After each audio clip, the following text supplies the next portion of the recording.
अच्छा जी, कल हमने इन्वायरमेंटल साइंसेस को स्टार्ट किया था। उसके अंदर हमने कल इन्वायरमेंट को पढ़ा और उसमें हमने देखा कि इन्वायरमेंट के कितने सेगमेंट्स होते हैं। उसमें हमने हाइड्रोस्फेयर, स्ट्रेटोस्फेयर के बाद जो है वो बाकी इन्वायरमेंट के जितने भी सेगमेंट्स हैं वन बाय वन उनको हमने डिस्कस किया। आज हम क्या पढ़ेंगे? आज हम ओजोन लेयर के बारे में कि ओजोन क्या है। Ozone is produced in atmosphere. ये ट्रोपोस्फेयर के अंदर भी जो है वो बनती है, ठीक है। इस और इसकी जो कंसंट्रेशन है, अगर ये ज्यादा बन जाए तो इसको बैड ओजोन कंसीडर किया जाता है ड्यू टू इंडस्ट्रियल प्रोसेस। ठीक है जी, इंडस्ट्रियल जो एमिशंस होती हैं, ठीक है, और इसके अलावा जो गाड़ियों का धुआं होता है उसकी वजह से भी क्या होता है कि यहाँ पर ओजोन लेयर प्रोड्यूस होती है। लेकिन ट्रोपोस्फेयर के अंदर ये बैड है। The concentration of ozone O3 greater than 0.1 ppm is regarded as harmful. ठीक है, तो हमारे अगर अगर ट्रोपोस्फेयर जिसमें हम रहते हैं वहां पे अगर है तो ये हार्मफुल है।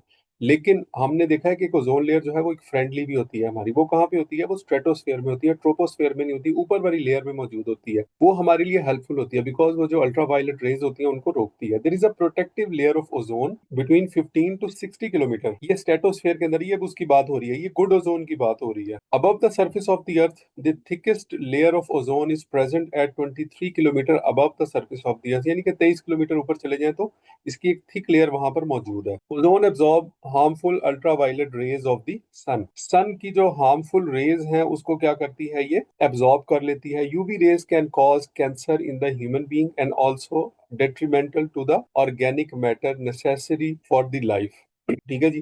तो यूवी लाइट्स, एक तो ये है कि उसकी वजह से क्या होता है, ये यूवी रेज की वजह से कैंसर हो सकता है, ठीक है, and also detrimental to the organic matter necessary for the life. और उसके अलावा जो बाकी जो मैटर है लाइफ उसके लिए भी क्या है, नुकसानदेह है। 1980s में देखें, the scientist observe that there is a hole in the ozone layer in atmosphere. और ये जो एटमॉस्फेयर के अंदर होल है ये कहाँ पे है? एंटार्क्टिका में। अब आप हैरान रहेंगे कि एंटार्क्टिका के अंदर ना तो वहाँ गाड़ियां हैं ना वहाँ इंडस्ट्री है, तो फिर वहां पर होल कैसे है?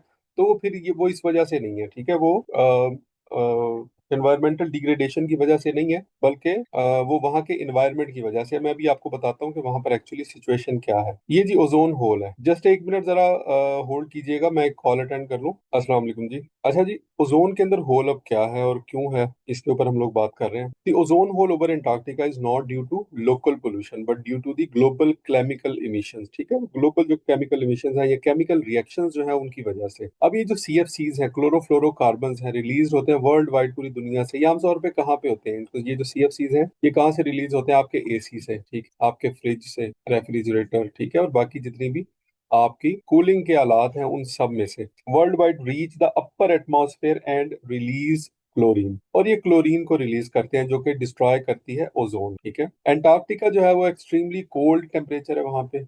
Help form polar stratospheric cloud. वहां पे कुछ इस तरह के ना पोलर क्लाउड्स जो है वो मौजूद होते हैं, where chlorine becomes highly reactive. और इन क्लाउड्स के साथ मिलकर ये जो क्लोरीन है ना, ये रिएक्टिव हो जाती है। ठीक है, और वहां पर क्या होता है, एक स्ट्रॉन्ग किस्म का पोलर वर्टेक्स बन जाता है। वर्टेक्स का मतलब है कि जो है वो एक भंवर सा इस तरह का, इस तरह से डेवलप हो जाता है ओवर एंटार्क्टिका। और फिर जब उस पर सनलाइट पड़ती है ना स्प्रिंग में, जब सीजन चेंज होता है और वहां पे सनलाइट पड़ती है, तो उसकी वजह से क्या है कि ओजोन लेयर जो है वो डिप्लीट होना शुरू हो जाती है। लेकिन ये अपने आप को रिपेयर भी कर लेती है। ऐसा नहीं है कि ये एक नेचुरल प्रोसेस है, और ये अपने आप को रिपेयर भी कर रही होती है। नेक्स्ट है जी ओजोन डिप्लीशन के बारे में कुछ और। One CFC molecule breaks down almost 1 lakh molecules of ozone. CFC का जो एक मॉलिक्यूल है वो ओजोन के 1 लाख मॉलिक्यूल्स को क्या कर सकता है? खत्म कर सकता है, ब्रेक डाउन कर देता है। ओजोन डिप्लीशन स्टैंडर्ड्स ODS क्या है जी? CFC है, हेलोन्स है, कार्बन टेट्राक्लोराइड है, मिथाइल ब्रोमाइड है। वो इन जो ये जो सारी की सारी जो है वो गैसेज हैं, इनका इस्तेमाल क्या है? नो करार दिया गया है। मॉन्ट्रियल प्रोटोकॉल क्या है? इंटरनेशनल ट्रीटी हुआ 191 कंट्रीज के दरमियान, ठीक है, 16 सितंबर 1987 को। और इसको जो है वो इम्प्लीमेंट कब किया गया? एंटर इनटू फोर्स 1 जनवरी 1989 को। और इसका पर्पस क्या था? ODS, ठीक है, ODS मतलब ओजोन डिप्लीशन सब्सटेंसेस। इनका जो इस्तेमाल है वो कम से कम किया जाए ताकि ओजोन को बचाया जाए, अर्थ को बचाया जाए। The ozone layer was discovered in 1930 by the French physicist Charles Fabry and Henri Buisson. ठीक है, ये ओजोन को सबसे पहले डिस्कवर किया गया 1913 में। फ्रेंच फिजिस्ट था जी चार्ल्स फेब्रे और हेनरी बिजॉन, इन्होंने जो है वो इसको सबसे पहले डिस्कवर किया कि यहाँ पर ओजोन टाइप की कोई लेयर भी आसमान के ऊपर मौजूद है। इसके बाद बात करते हैं एसिड रेन की। एसिड रेन क्या है? एसिड रेन और acid deposition is a broad term that includes any form of precipitation with acidic components such as sulfuric or nitric acid that fall to the ground from the atmosphere in which dry forms, ठीक है, in wait और dry form, ठीक है, wait form में भी हो सकता है, ड्राई फॉर्म में भी हो सकता है, ठीक है।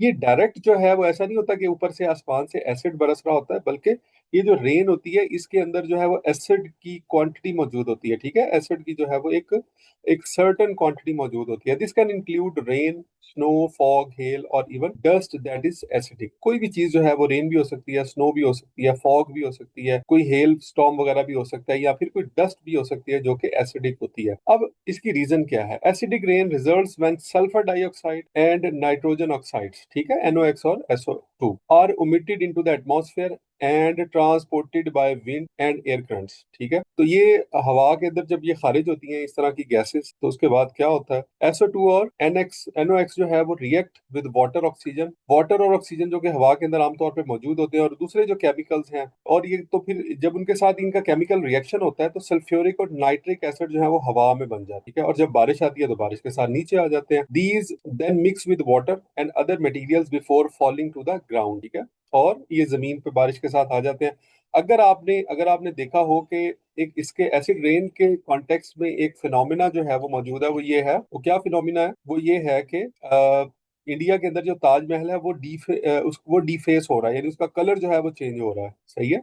तो वो किस वजह से है? वो भी एसिड रेन की वजह से है। इसके अलावा ग्लोबल वार्मिंग के बारे में कुछ चीजें, a gradual increase in the overall temperature of the earth atmosphere, इसको क्या कहा जाता है? इसको ग्लोबल वार्मिंग कहा जाता है। कॉजेज ऑफ ग्लोबल वार्मिंग क्या है? एक तो कार्बन डाइऑक्साइड है, उसकी रीजन क्या है? फॉसिल फ्यूल जलाने से, डिफोरेस्टेशन से। उसके अलावा क्या है? Methane gas. मीथेन गैस जो है वो कैसे पैदा होती है? एग्रीकल्चर से, यानी कि राइस कल्टीवेशन जो है उसमें भी मीथेन गैस पैदा होती है, ठीक है, जमीन से खारिज होती है। और लाइफ स्टॉक जो है उससे भी मीथेन गैस प्रोड्यूस होती है, फॉसिल फ्यूल जलाने से, कोल माइन करने से, ठीक है। और उसके बाद सॉलिड वेस्ट जो है उससे भी मीथेन गैस जो है वो खारिज होती है। इवन के आपके ये जो कचरे के बड़े बड़े ढेर होते हैं उनमें से मीथेन गैस जो है वो खारिज हो रही होती है। जैसे जो बच्चे लाहौर में रहते हैं उन्होंने देखा होगा कि ये रिंग रोड के पास जो है वो कचरे का बहुत बड़ा ढेर था, और फिर बाद में जो है उसको इन्होंने खत्म किया। नाइट्रोजन ऑक्साइड्स हैं, ठीक है, ये कहाँ से? ये फार्मिंग वगैरह जो है उससे प्रोड्यूस होते हैं। तो ये सारी गैसेस क्या करती है? मिलके ओवरऑल ग्लोबल वार्मिंग क्रिएट कर रही है।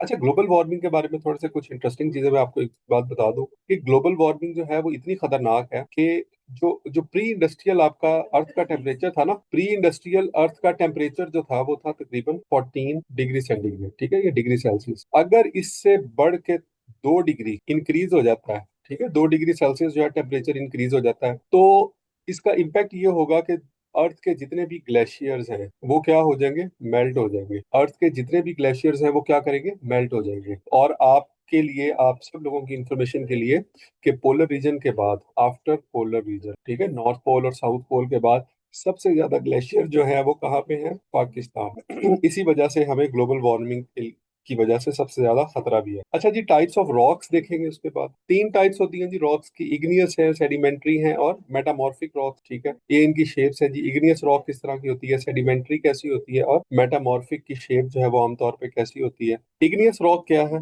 वर्ड इग्नियस जो है उसका मतलब क्या होता है? उसका मतलब है फायर, ठीक है। इग्नियस का मतलब fire. This rock formed by the solidification of molten rock material magma known as igneous rock. ये जो जमीन के अंदर जो है ना वो मैग्मा मौजूद है, ठीक है।